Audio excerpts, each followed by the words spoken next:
Okay, here we go. We're going to go ahead and talk about the new latest development of Draw2Paint. This is the revised version. We've got rid of a lot of things, a lot of different experimental stuff out the door. We're not using it anymore. I say we as if I'm a group. This is just me and anybody else that really wants to try to dig into my mind and use my add-on. Basically what came down to it was a long time ago, I did a lot of painting of different kinds of stuff in the texture paint mode. Once we got the different brushes in the Google Summer of Code, I was hooked. I'll probably insert some video of parts of me painting in the old 279, sorry, the 249, and later it was better when it got to the 2.5 series. Then we kind of fell off. There's like been no real major development with paint since that Google Summer of Code. Everything else has been really focused on sculpt, which is great because texture paint piggybacks off of the ability for improvement on the brushes. So with 4.3, it's going to be completely so much easier to work with brush tools again, because we kind of went backwards a little bit. They separated everything into separate tools, and you couldn't have the brushes in the same pop-up. Now we're going to have a whole different like a brush manager, an asset manager. Everything's going to be a lot easier. Okay, so this is the area I used to work in, and you can see that when you paint, you can paint like this and it pops up over here. But if I want to turn this, I can't rotate it. I can't put a layer on here. There's no, if I was to add another image layer here, there's nothing. You can access it in the 3D view. So let me go ahead and split this up.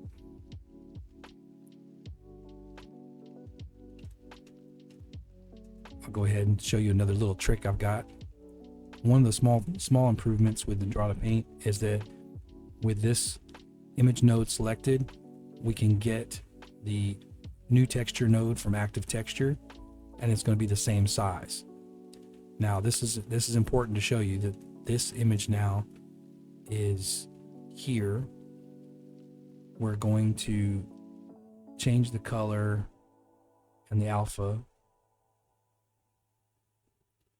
And now this is set there. We're going to combine them. The color goes into the bottom slot. I mean, this is going to be on the top. It goes in the order as you would code it. So the first line of code is on top, second line of code is on bottom. I'm going to use the alpha here to put that together.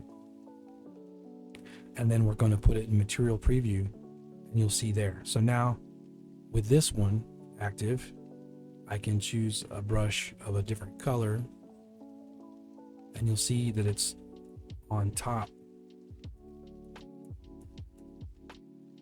Now here we can paint directly on there like that in the 3D view, and they'll update over there, and we're able to see the bottom and the top images. This is the reason that Draw2Paint has come about, because I got tired of waiting for the ability to paint in layers over here. It's nice to know that you can composite them together, and that you can through the sequencer. I'm sorry, not sequencer, the compositor. But that doesn't give you hands-on, not like painting right here. So I can go to erase alpha, just erase part of what I painted. You see what I'm saying? So what I'm going to do is go to File, New. We're going to go ahead and start on looking at all the stuff. Okay, so one of the things that we get from working with the 3D view is that we have access to anything that you can do in the 3D view. So if I wanted to introduce an object in front of the camera, I can grab it and put it into the texture. And what I mean is that we can work on a brush texture, make a brush to bring in, or we can work on a completely different painting, a 2D painting, or we can work on the textures separately, independently, anything we want.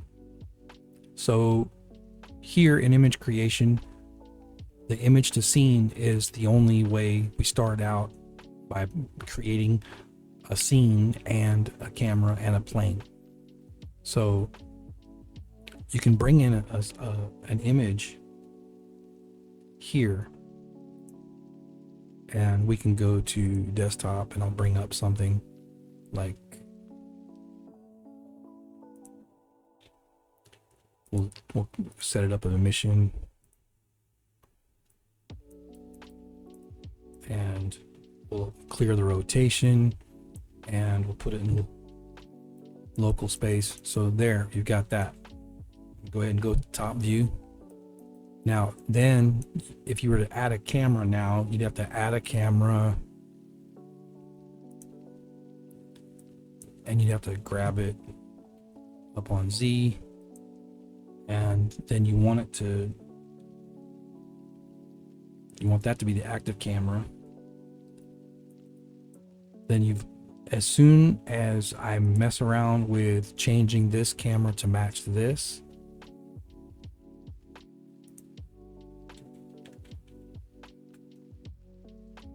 I got lucky, it actually grabbed it pretty well.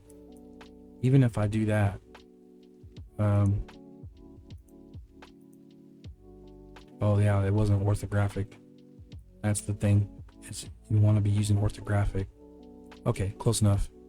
But now we have this camera, and it's great, except for when we go to render our other thing, we're messed up. So we don't have our 1920 by 1080 camera. We don't have our scene set up with the angle of the camera. I can still go to this camera, make that active, and now that's 1024 by 1024 looking there at that. That's not going to work, and it's a lot of setup and pain to do back and forth. So what I did is worked with some friends, and then looked up a lot of stuff online, and got to where we have this add-on where image to scene pops up. It's a Blender preferences window, because that's the way we get it, but it's automatically set to an image editor. So I can make a brush. I can say new brush base. I'm going to make it 512 by 512 and hit new image. And then from the image tab on the side, you can see in here it's generated. That one we just did a minute ago where we brought the image off of the desktop, that was something that was already saved to disk. It's been a bone of contention with me that you should be able to make a plane match the image of a generated image the same way you make a plane match the stored image, if that makes any sense. So a little bit of work here and there, found some solutions, found some Python, and kind of a little bit of testing. And here we've got this button, create canvas and camera, in the image to canvas plus. Hit that. We now have a scene that says brush base. We now have a collection called brush base canvas view. So I'm going to go ahead and close this.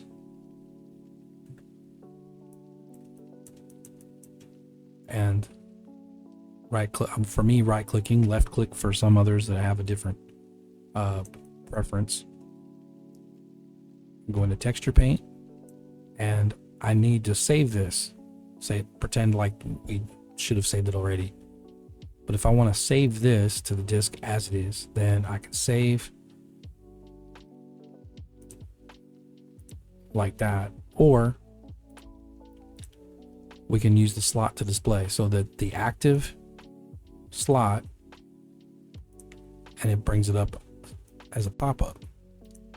So we're going to save it to my pictures. No Close that. Now, from now on, we can make iterations of this. So I can make some brushing.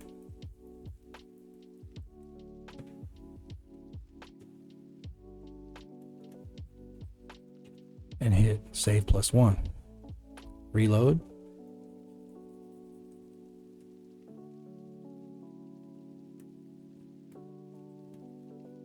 Save +1. Those give me some images to mess around with. Okay, that's fine here. And I've already made videos showing how I paint in the 3D view. Maybe I'll bring some of that back in to show over the top of this while I talk for a second. But the controls here are all reload. We already saw that. Save, you saw that. Save +1, it's creating the copies. If I go to the file browser,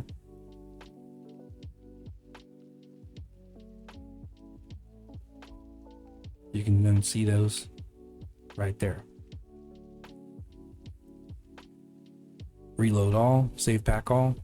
Reload all is going to actually reload all of the available textures in scene to just start over. If you've done a lot of different layers and you want to just start over from the last save point, just remember that. Save pack all, it's going to attempt to save it in the locations they were saved in, or it's going to pack them into the file, which is good if you're in a hurry and you just need to pack them in so you can try to work on them again when you get back.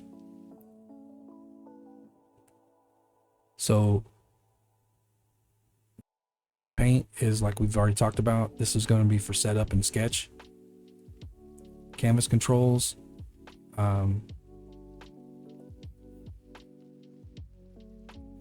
So flip X is on the X axis for the UVs. The Y flips the Y UVs. Then rotate canvas rotates the physical mesh, and you undo it. So that right there is something you cannot do over here in your text paint.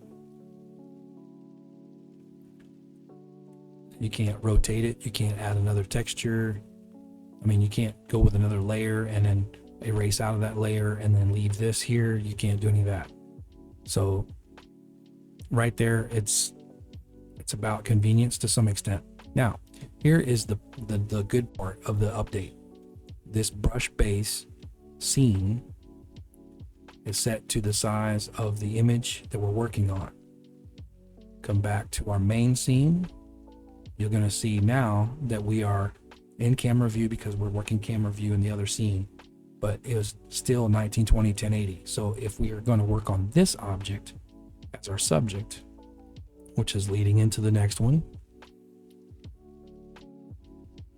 I'm going to first calculate texel density, and then I'm going to ignore it because for making the video it's not going to work at 4K. This would be 4K images what you would want to work on here, but we're going lightweight so we can get the video done. When I press subject to canvas, this is going to bring in another scene, and it will automatically switch to the flat image to camera, and we'll be able to switch back and forth. So 1 2 3 go. Now we're already in paint mode. I didn't have to select it like I used to have to. I didn't have to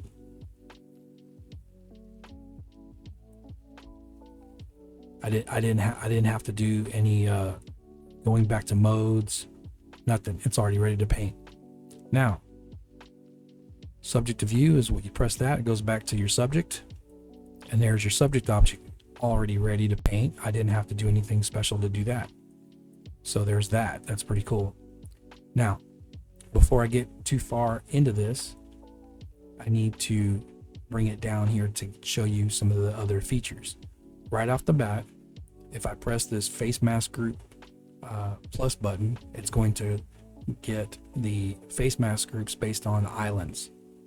So I press that, and now I have the ability to then go into face mask group. I'm going to deselect everything. I'm going to just select the eyes. And I didn't go back to edit mode. I did not go back to edit mode over here and in Texture Paint, you'll see there's no controls.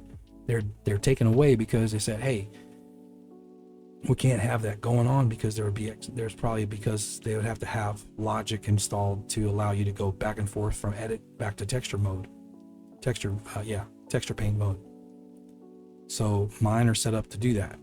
If I was going to go to edit mode to then assign, remove, select, or deselect, at that point I've already done exactly the thing that they said it was dangerous. I got to edit mode and went back to texture paint mode.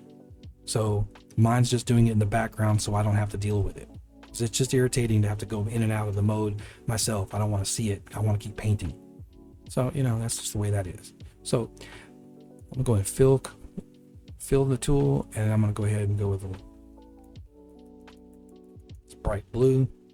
I'm going to deselect those things. Then I'm going to select the body, and let's make them like a dark blue. And then we're going to set this to screen, and we'll turn on the masking, cavity mask. And that gives them a little bit of a character right there.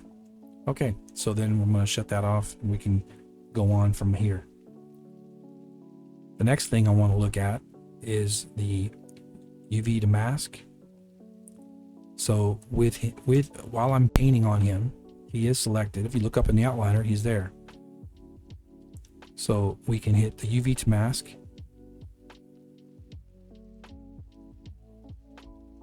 Oh boy, I found a bug. Haha.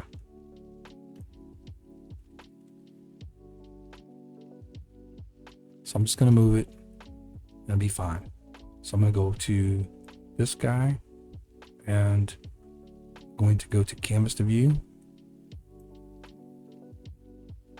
I'm going to put that where it goes, which is the bottom left corner of that image. Grab Z, scale it down.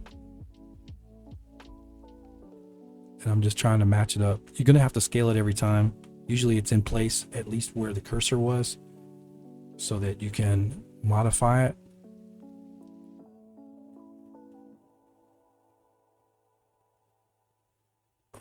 That's about as close as I can get. But this gives you something as more of a automatic geometry mask based on the UV. And once it's there, we can then go to this reproject. Okay, so I had to hit reproject twice, and then it was still showing it was missing a material. So then I had to use let me spread this out and you can read it better. Copy canvas copies the actual canvas bit there. Then that gives me an isolation there. So instead of painting everywhere else, I've got this geometry. So while I'm doing that, I can then turn on this, the face masking, hit this, and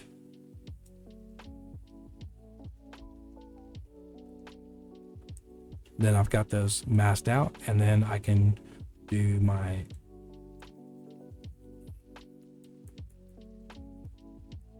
painting on there.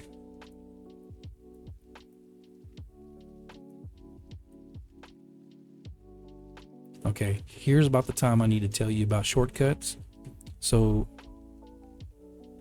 if you look up here where the mix mode is at, where it says mix, I'm going to grab this color, the blue. Okay, so we can set it to multiply with D. I'm going to go ahead and turn this on real quick.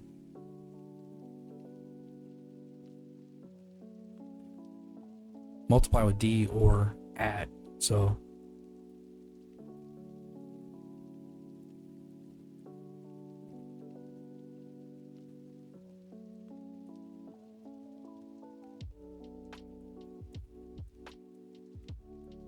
and then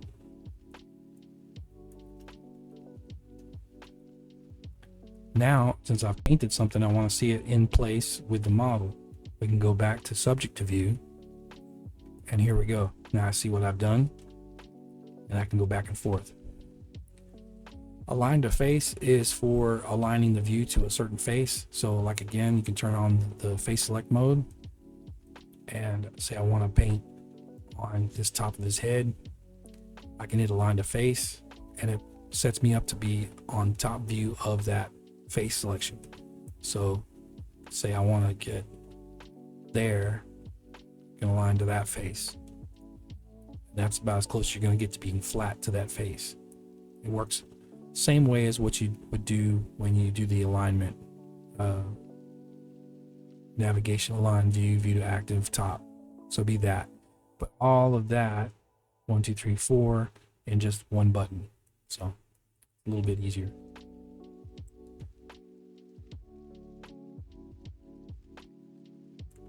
Okay, and we've got our draw to curve, our curve drawing, curve to mask, add mask object. We've got that stuff to work with too. So what I'm going to do is go back to canvas to view, and we will shut off the view of our Suzanne subject UV so that I can work with this one. Now I'm going to draw something just crazy just because I can. I'm going to draw the first a square, add mask object, and it's right here. I'm going to grab it and place it just so, scale it.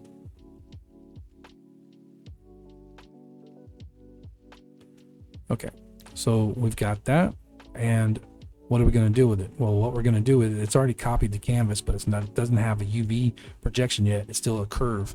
So if I went to edit mode, I'd be able to take this and grab that and come out to like there, which is probably what we'll do.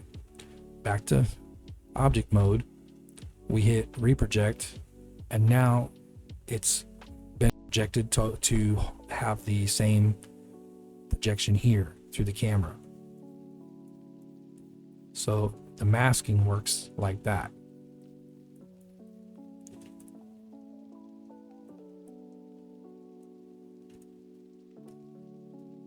So what we can do now is go back to our main and create a different curve. And we're in a draw mode now. And so I'm going to go ahead and just draw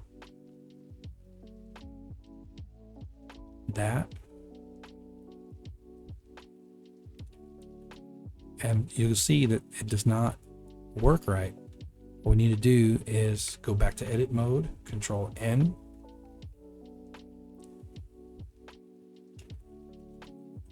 Fix the normals. That's something that just happens all the time with curves converting to mesh, and it's just the way it is.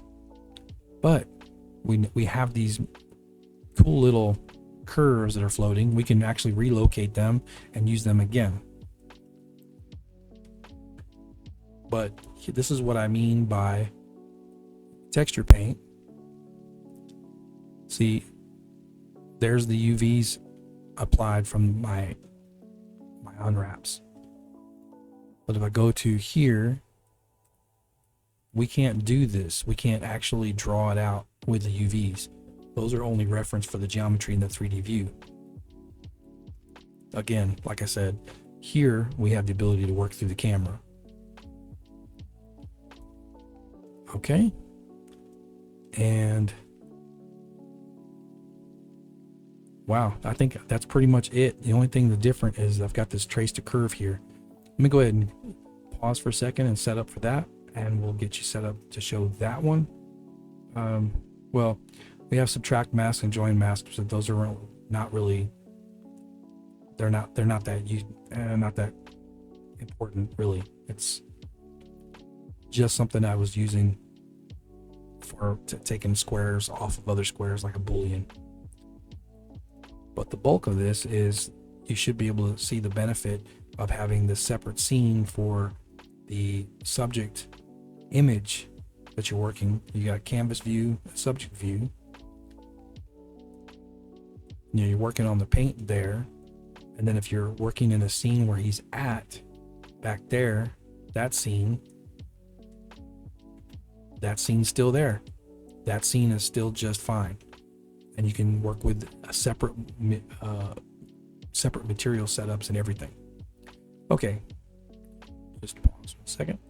One thing we've got for our stuff going on here is that we've got the ability to trace something using the green pencil stuff. And it's funny,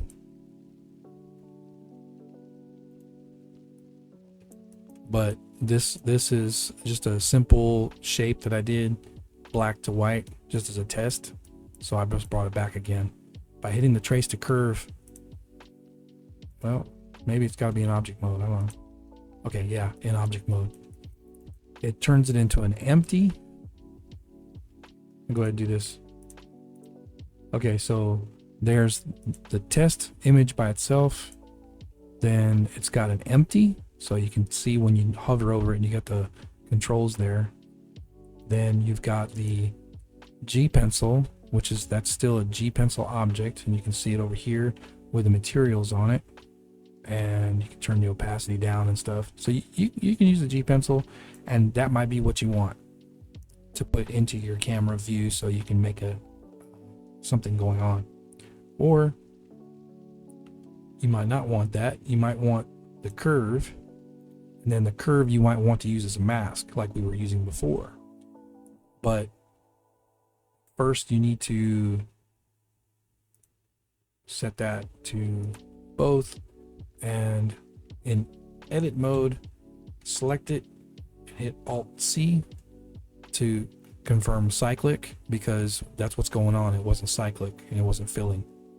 Now you have a 3D object, and maybe you're not making a brush, maybe you're not making a mask, maybe you're just making geometry for something else and you want to catch something with materials and such. Maybe you're going to come in here to geometry and do the whole extrusion and the depth on it. You know, no telling. But this operator is just something really fast. I was really wanting to have the ability to maybe reuse patterns I'd already built, and it'll work with all kinds of stuff. So let me go ahead and I'm going to delete these.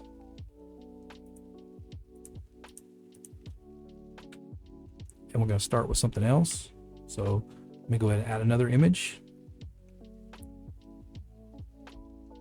Found a picture online. It's pretty cool. But I wanted to see if it would you know, this is not something I'm going to do anything with. I just want to see, will it trace? So yeah, it did. It didn't give me everything, but it gave me this part. And I think that's pretty cool. So this and L for linked. C. Get rid of that. I'm going to hit that to make sure it's fillable, and Alt C. Look at that. There you go. I could have sit there and tried to trace it out myself. And like I said, you can do geometry, you can do, you know, really cool stuff. You can end up using it in something like that. I don't know, but sky's the limit. You want to do what you want to do, you can figure it out. You can do it. Now, we still got,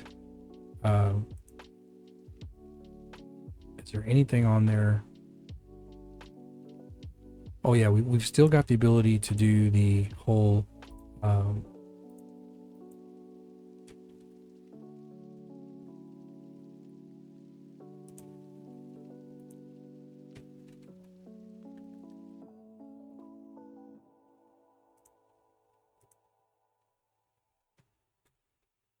I gotta show a couple of things. So if I go here, okay. So we got that. So here we are in a black canvas, which I've come to really like working with. It's awesome stuff. We've got the ability to do a couple of small little things that are really cool. Like here in the node editor, we can choose new texture node from active texture, and it'll be copied the same way, right? We also have over here in the image editor, new image from active image size, which will also do the same thing. It just won't give you the same ability to change it. But if you hit OK, you're in a new image, and there in the side under image, you can change your color there. You can also change your alpha, and you can then bring that in somewhere. You can add that to your material. The compositor, to compositor takes you to the compositor there.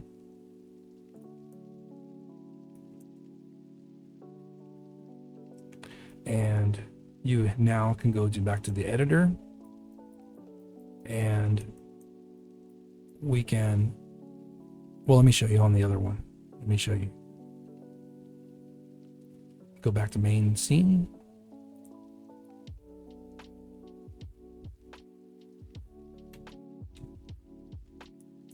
I had Suzanne hidden, but here we go. So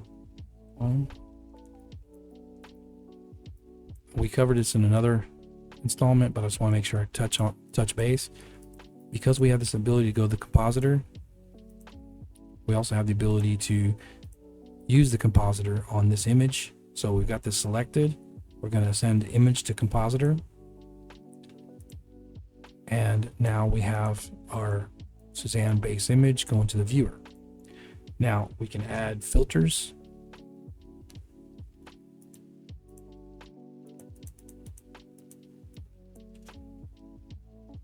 I can go to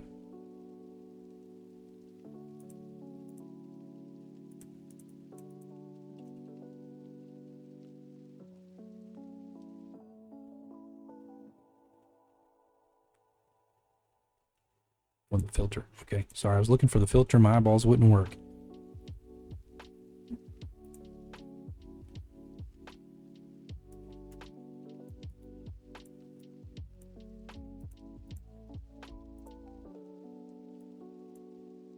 We'll go with that. Okay, so then with this, we go to compositor to image, which is going to send this compositor viewer out to the image. Go back to 2 shader editor, and now we have this new image we can now plug in. And isn't that fun?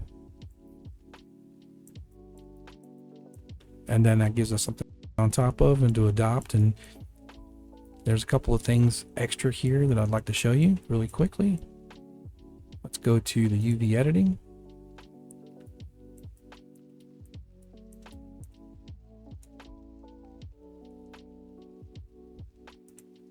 In our view panel, in edit mode, in the 3D views, we have the ability to change our wire color that's deselected into something that stands off enough.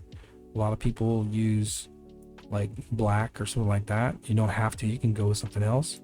And with everything selected, you'll see that we have our UVs on there.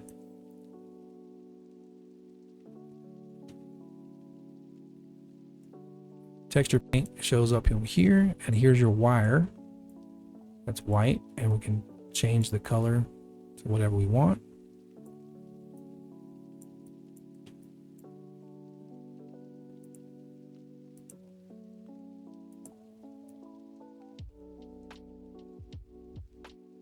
Even when we're using the image editor. Looks like it's not updating for that. Oh, it does there. It does. See, right there. You have to have it selected for it to be able to show. But yeah, just a convenience helper. It's not really that important, but it's something I felt like I just needed to do. Okay, and I think we've covered everything for this version of this version of Draw2Paint. There's a lot of different ways you can use this. I actually use it for several things. I've got work that I do for painting just for myself as pre planning for actual acrylic paintings. I'll paint something in black and white for the values, and then I'll paint the colors in over the top to get an idea of how I want to plan out my colors. I do stuff with modeling, that sometimes I texture things, and there's all kinds of ways to use this. The main thing I wanted to show though is that because we have a separate scene,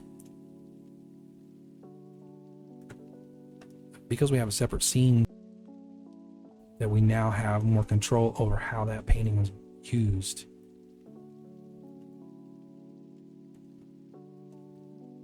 And it does not affect the main scene, so we can continue to work on this as if it's a separate image editor. And like I said, that's the main focus for me has always been that I wanted to keep painting like I did before, but with just more gusto, more control, and I didn't want to fight anymore. One of the main things people say is, hey, that should be a main blender, and it shouldn't work like that. It shouldn't be a hack. It shouldn't be just a workaround. You shouldn't have to do all of that. Well, here's the thing, buddy. The way it actually works is it's a hack or a workaround until you figure out how to systemize it. Then once you've systemized it and you've made the steps more predictable, then you create code that does it for you on the inside, and you don't see all the steps that you took. And then everybody starts saying, oh, okay, so that really does work like that on the inside. So anyway, this is really, really fun to do. I'm hoping that somebody will find value in what's going on here. And yeah, go out and have fun. Thanks a lot.